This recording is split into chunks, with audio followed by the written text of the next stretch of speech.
La Biblia enseña que nosotros debemos vernos como soldados del ejército de Dios. A veces no es fácil que nos veamos como soldados del ejército de Dios. Es más fácil vernos como ovejas del rebaño del Señor, vernos como hijos de Dios, pero vernos como soldados, como guerreros, eso no, pienso yo que no hacemos como el suficiente énfasis en eso. Y es importante porque incluso la carta a los Efesios dice que el Señor nos ha asignado una armadura, la armadura de Dios, y habla por supuesto en un sentido espiritual, ¿no? Entonces, si el Señor nos ha dado una armadura es porque somos soldados, somos guerreros. Y debemos tener en cuenta varios detalles que les quiero compartir esta mañana a la luz de esa porción que vamos a leer. Y por eso le puse como título al tema de esta mañana: fe en tiempos de guerra. Fe en tiempos de guerra. Por supuesto que estamos hablando en un sentido espiritual, ¿no? En este segundo libro de las Crónicas, capítulo 14, ahí en su Biblia, usted, por lo menos acá en la Reina Valera, tiene un subtítulo que dice Reinado de Asa. Reinado de Asa. Así que vamos a hablar de este hombre, pero de un momento especial en su reinado. Así que vamos a ver en primer lugar el enemigo de Israel, porque yo les decía, no podemos olvidar de que hay un enemigo. El enemigo de Israel o el enemigo del pueblo de Dios. Segundo libro de las Crónicas, capítulo 14. Vamos a leer por favor el versículo número 9. ¿Estamos todos allí, hermanos?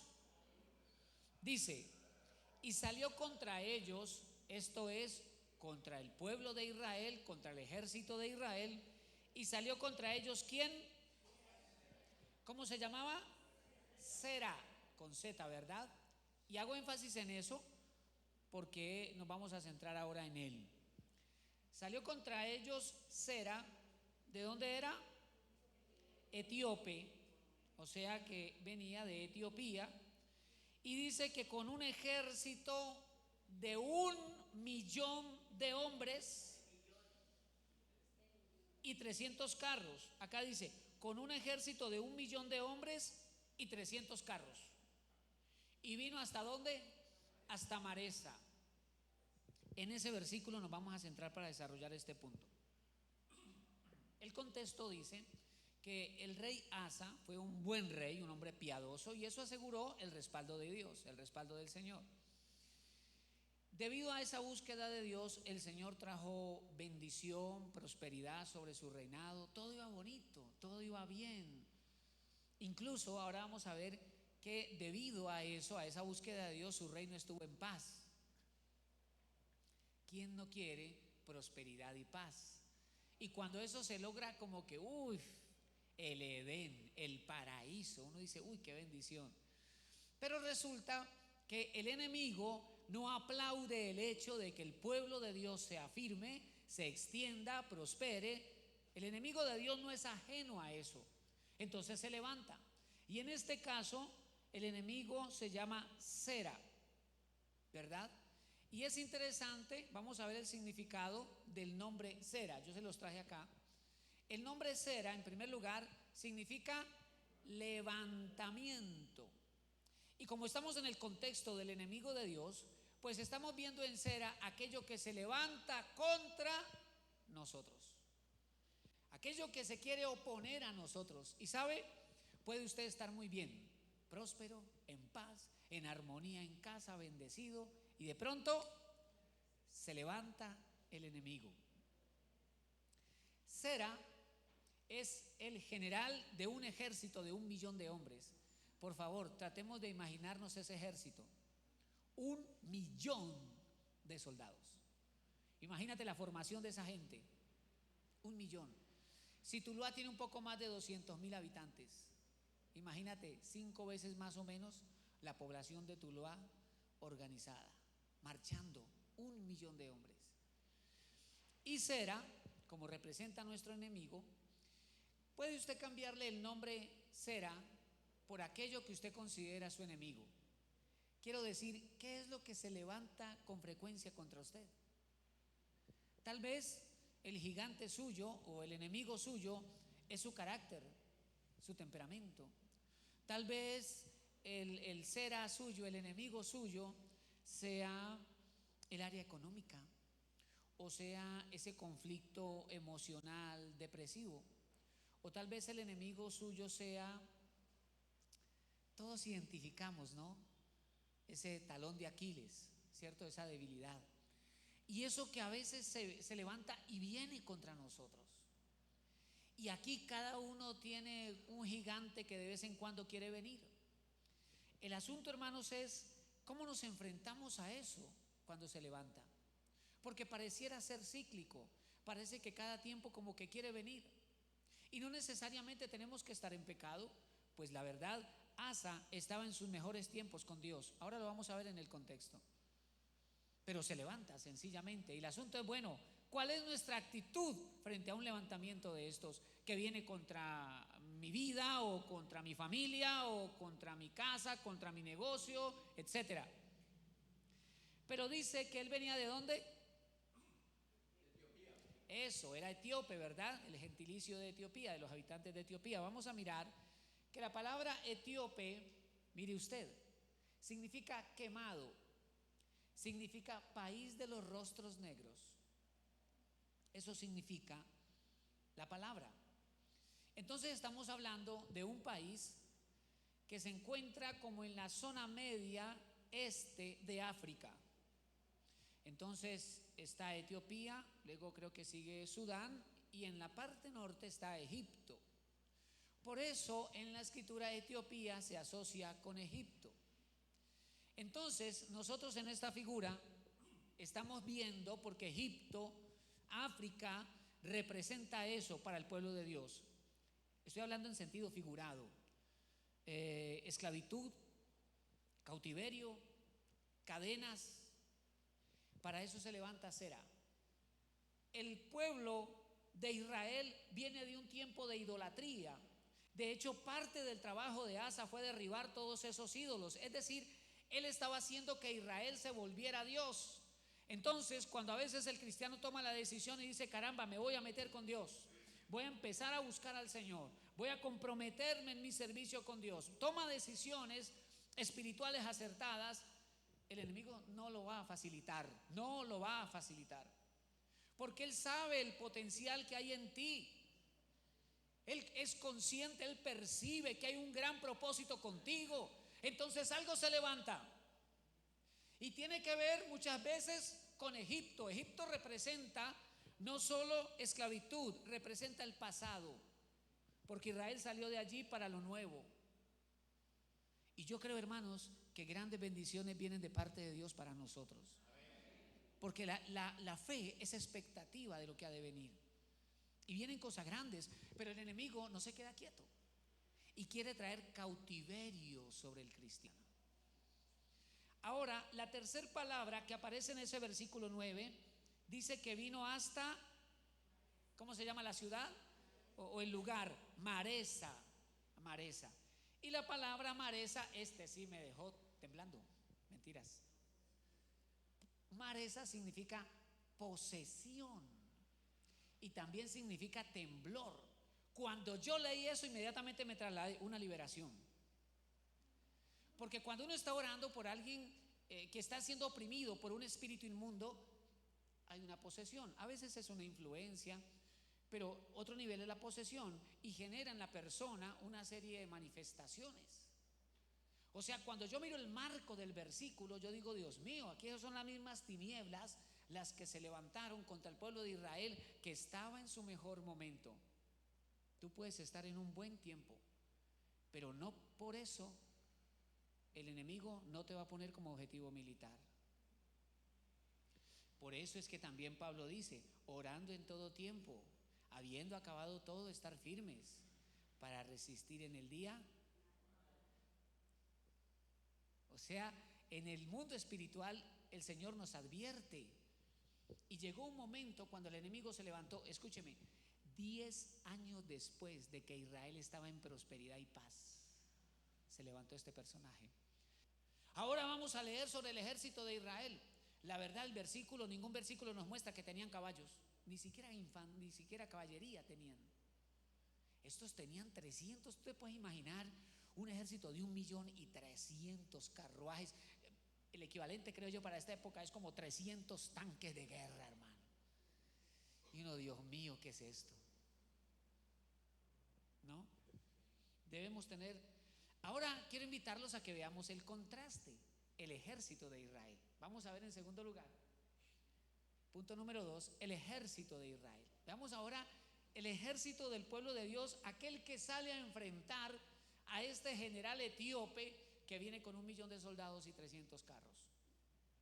Vamos a leer segundo libro de Crónicas, capítulo 14, versículos 8 y 10. Vamos a leer el versículo 8. Dice: tuvo también Asa ejército que traía ¿qué? Escudos y lanzas. De Judá 300.000 y de Benjamín 280.000 que traían escudos y entesaban arcos, todos hombres.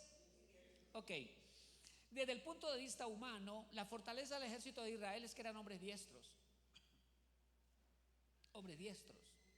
Sin embargo, los comentaristas de la escritura dicen que esta cifra era muy grande para pensar que todos eran soldados de guerra. Puede ser que en esa cifra se está introduciendo a los más jóvenes, pero la mayoría eran hombres diestros. Observe que cuántas tribus se mencionan allí. 2. La tribu de Judá y la tribu de Benjamín. ¿Dónde están las otras 10?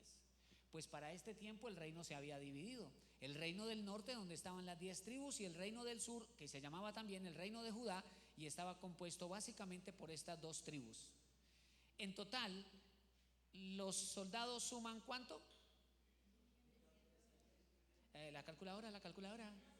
Ay, hermano, 300 más 280. Espere, pastor, 580. El total de soldados eran 580.000. O sea que podemos decir que tenían la mitad. Y yo creo, hermano, que cualquier general israelita miraba ese millón y miraba a los de acá y uy, esto es grave. Y fuera de eso miraba 300 carros. Yo creo que se venía para el otro lado. 300 carros de guerra. Y otra cosa, dice el pasaje que ellos tenían escudos, lanzas y arcos. Note que no dice que había caballería, no habían carros. Todos era infantería, si no estoy mal. Todos iban solamente caminando con escudos, arcos y lanzas, no más. Y era la mitad de la población. Y dice el versículo número 10: entonces Asa salió contra él y ordenaron la batalla en el valle de Cefata junto a Maresa. Eso es lo que yo quiero destacar de este hombre, que Asa no dijo: no, devolvámonos, que esto está muy grande este ejército, devolvámonos muchachos, vámonos para la casa, corran a salvar su vida. No, Asa dijo: aquí estamos para hacer frente. Pero hay un detalle. En el versículo 9 se nos dice que Sera llega hasta el valle o hasta la zona de Maresa. Pero el versículo siguiente nos dice que Asa vino hasta el valle de Cefata. Y yo dije, bueno, ¿y qué significa Cefata? Porque en este marco de conflicto espiritual el significado es importante. La palabra Cefata significa torre de vigilancia. Por eso también se traduce a veces como atalaya. Eran aquellos soldados que se ponían en diferentes torres y miraban hacia la distancia, y cuando veían venir a alguien daban aviso, más cuando venía un ejército enemigo, entonces avisaban. Y esa vigilancia nos habla de discernimiento, nos habla de, como dijo Jesús, velar. Eso, muy bien. Velad y orad para que no entréis en tentación. El espíritu está dispuesto, pero la carne es débil. ¿Qué quiere la carne? Dormir, dormir y dormir. Y a esta hora quedarse arronchado con esa lluviecita que está cayendo. Ay, no, tráete un chocolate con pan. Nos quedamos aquí. Y muchas veces dejamos de orar por la mañana. No, yo oro por la noche. ¿Y por la noche cómo llegamos?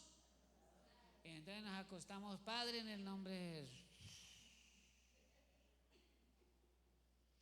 Entonces nuestro espíritu poco a poco se hace débil, se hace vulnerable. Y cuando Sera viene, cuando Egipto viene, cuando se levanta el enemigo, el cristiano no tiene la fuerza ni el discernimiento para hacerle frente.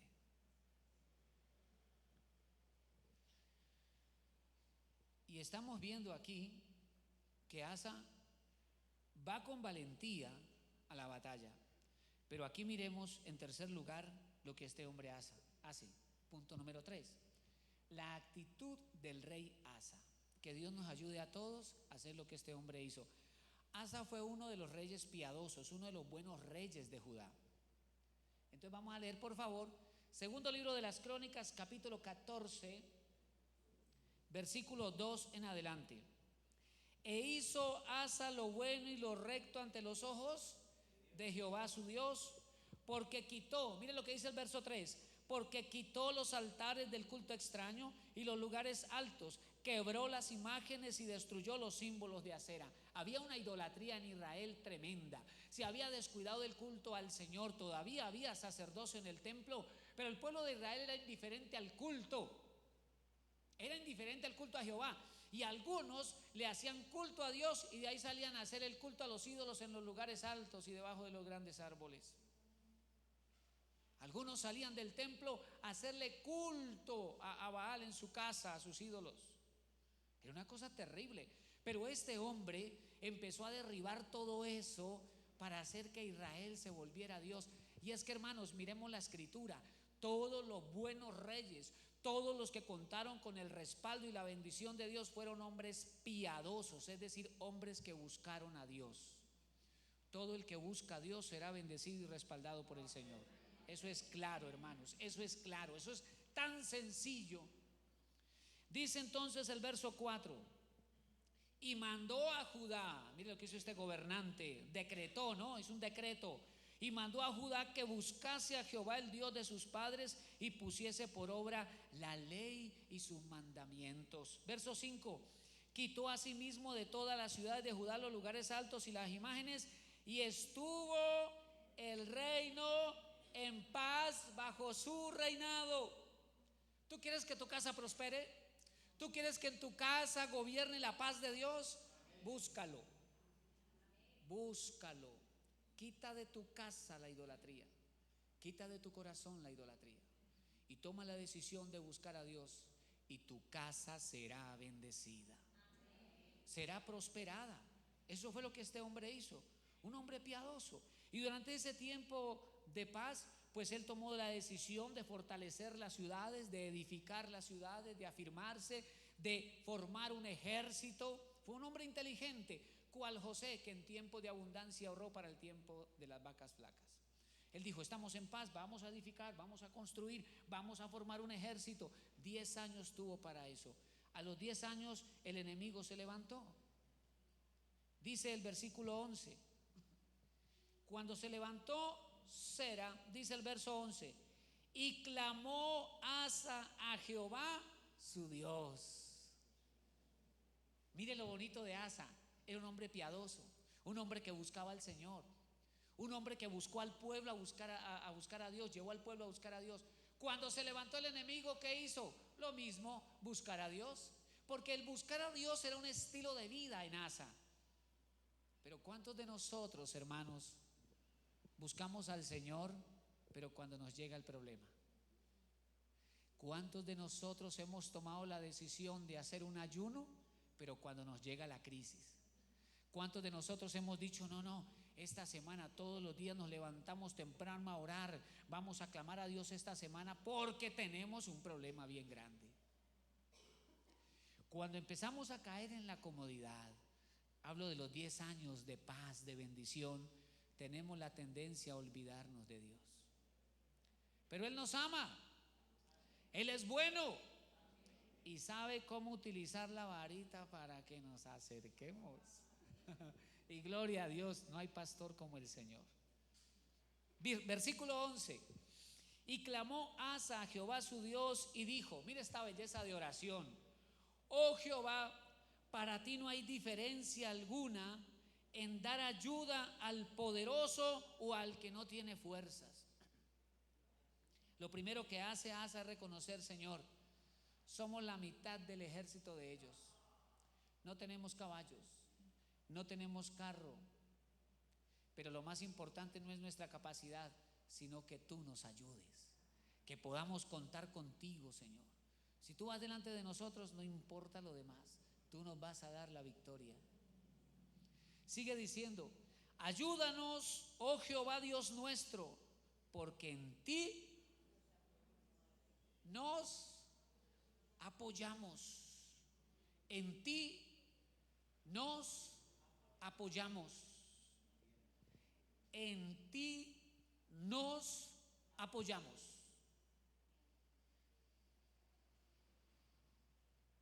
A veces nosotros nos apoyamos en el lugar equivocado o en la persona equivocada, y por eso sufrimos decepciones. Nosotros tenemos que poner nuestro corazón en Jesucristo nuestro Señor. Él siempre estará allí, nunca te va a fallar, siempre podrás contar con Él. Y si tú lo buscas, Él te va a hablar y te va a guiar. Y cuando tú caminas en el sentido de su dirección, siempre podrás contar con su respaldo. Siempre. Apóyate en el Señor. Esto es una escuela, hermano. Es algo que se va aprendiendo también en la medida de nuestros errores, fracasos, tropezones y dolores. Con el andar nos vamos dando cuenta que si en alguien nos podemos apoyar de verdad, se llama Jesucristo el Señor. Apóyate en Él. Llegó tiempo de crisis, se levantó el enemigo, como estamos leyendo aquí, llegó alguna adversidad, se pone delante de nosotros un obstáculo bien grande. Apóyate en Dios. Siempre tu solución será ir a tu aposento y, cerrada la puerta, orar a tu Padre que está en lo secreto. Siempre será esa la solución. Siempre. Y por eso él ora y le dice: ayúdanos, oh Jehová Dios nuestro, porque en ti nos apoyamos y en tu nombre. Diga conmigo: en su nombre. Y en tu nombre venimos contra este ejército. ¿Por qué hago énfasis en eso? Es que a mí no se me puede olvidar cuando viene David a enfrentar a Goliat. Y Goliat, pues un gigante ya de por sí, genera miedo. Viene con espada, lanza, jabalina. Al lado de Goliat viene su escudero, el que le carga las armas, bueno, todas esas cosas. Y viene ese gigante.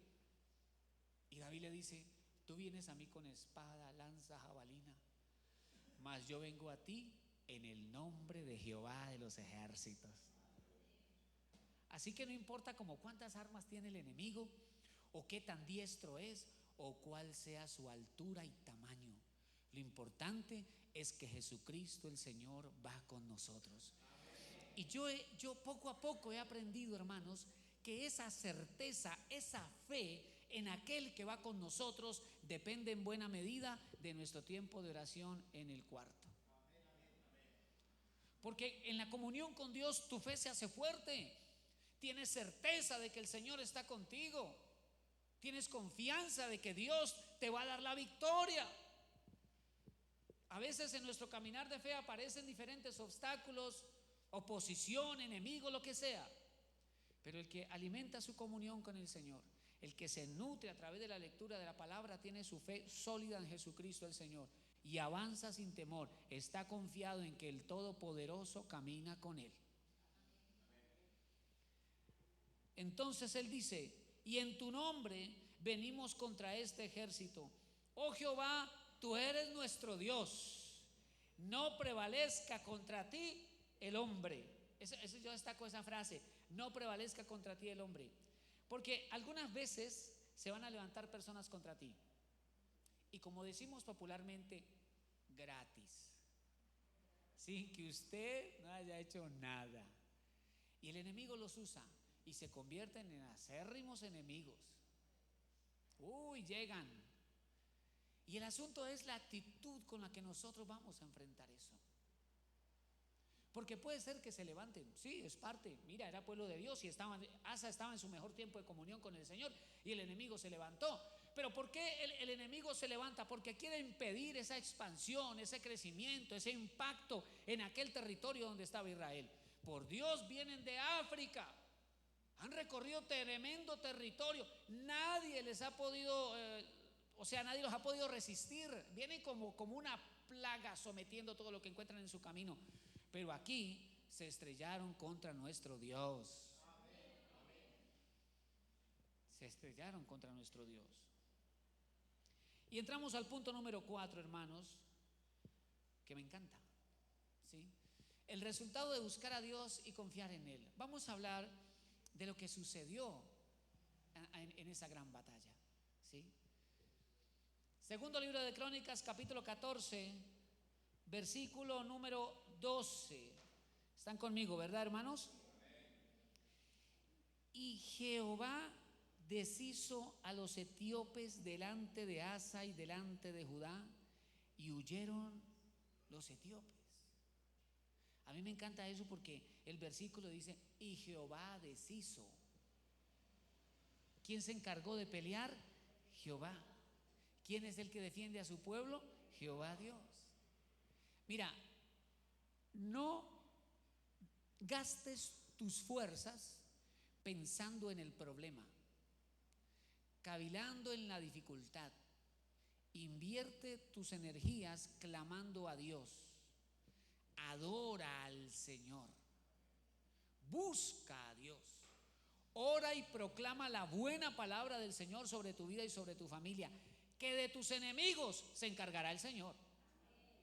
Van a ser deshechos. Jehová los deshizo. Y los que un día se levantaron como enemigos huyen en el nombre de Jesucristo. Y los malvados planes de las tinieblas son destruidos en el nombre de Jesús. Porque es que con nosotros está el Todopoderoso, hermano. Mire ese millón de soldados etíopes, un ejército, y al frente Sera, ¿no? El general de ellos. Pero es que el general de nosotros se llama Jesucristo. Y les tengo un informe: Él nunca ha perdido una batalla. O sea, el que se levanta contra nosotros es un necio, le falta cerebro, no tiene inteligencia, está fracasado. Su destino es el fracaso. Porque con nosotros está el Todopoderoso.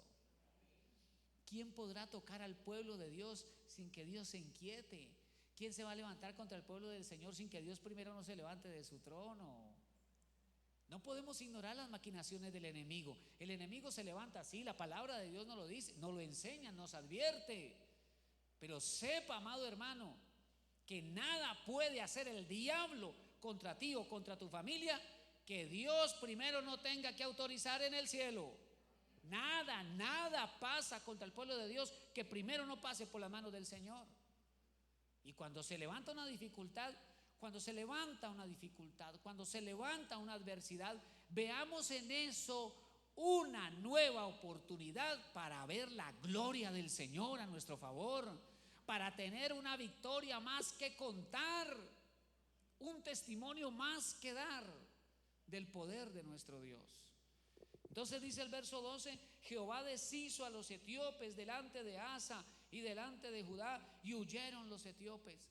Qué cosa tan linda, hermano. Delante de Asa y delante de Judá. ¿Usted sabe qué es ver que el plan del enemigo delante de uno sea destruido? Ver el respaldo, ver la mano del Señor. Yo le quiero decir una cosa: yo estoy tan agradecido con Dios, de verdad agradecido, y por la misericordia del Señor, por la construcción que estamos haciendo, hermanos. Empezamos en mayo y los hermanos que fueron vieron lo que hasta aquí se ha hecho. Y yo le decía a alguien: es que Él durante estos meses ha sostenido la iglesia, o sea, quiero decir, nosotros aquí, pero además nos ha permitido construir ¿No es la mano de Dios con nosotros? Se prestó una parte para comprar el terreno, pero en lo que se ha construido no se ha fiado un peso. Dios nos ha ayudado. Y cuando yo veo eso, voy allá y miro, caramba, cómo vamos. Yo digo, realmente la mano de Dios está con nosotros. O sea, tenemos que abrir nuestros ojos y reconocer, caramba, Dios está en medio de nosotros. Y seguramente el enemigo está rascando la cabeza, yo no sé qué, pero nosotros vamos para adelante en el nombre de Jesucristo nuestro Señor. Él va como un general delante de nosotros. Dice el versículo 13: y Asa y el pueblo que con él estaba, ¿que eran cuántos? 580,000, los persiguieron hasta Gerar. Ay, Dios mío. Imagínate, el ejército pequeño persiguiendo al grande. Usted de pronto ha visto un perro grandote que va paseándose así, cuando de una casa sale un pite, una cosita que parece un perrito de cuerda, de pila. Sale un pequeñito y el grande sale corriendo. Ha pasado. Y uno dice, pero es pequeñito persiguiendo al grande. Ah, Dios mío bendito. Contar con el respaldo de Dios es lo mejor. Contar con el respaldo del Señor es lo mejor. El ejército pequeño está persiguiendo al grande. Los que conducían esos carros de guerra no sabían para dónde agarrar. Estaban llenos de pavor, de temor. Estaban confundidos. Versículo 13: y Asa y el pueblo que con él estaba los persiguieron hasta Gerar, y cayeron los etíopes hasta no quedar en ellos aliento, porque fueron deshechos delante de Jehová y de su ejército. Y creemos en el nombre de Jesucristo nuestro Señor, que Él va delante de nosotros, y que toda oposición demoníaca, todo poder de las tinieblas es destruido en el nombre de Jesús, y que lo que el Señor nos ha prometido, toda su palabra se cumplirá. Está escrito: las puertas del infierno no prevalecerán contra mi iglesia. Así que imagínate cómo cayó el ejército etíope. Y les quiero compartir una nota que leí, mirando la cronología del reino de Judá.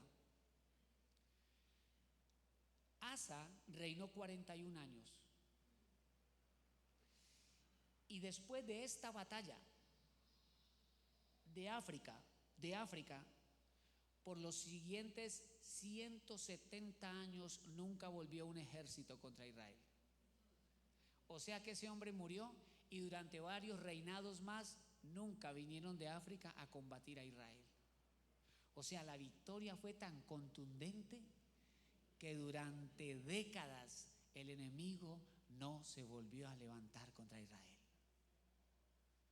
No hay mejor batalla que la que Dios pelea por nosotros. ¿Y por qué digo esto? Porque a veces nosotros queremos apersonarnos de ciertas batallas.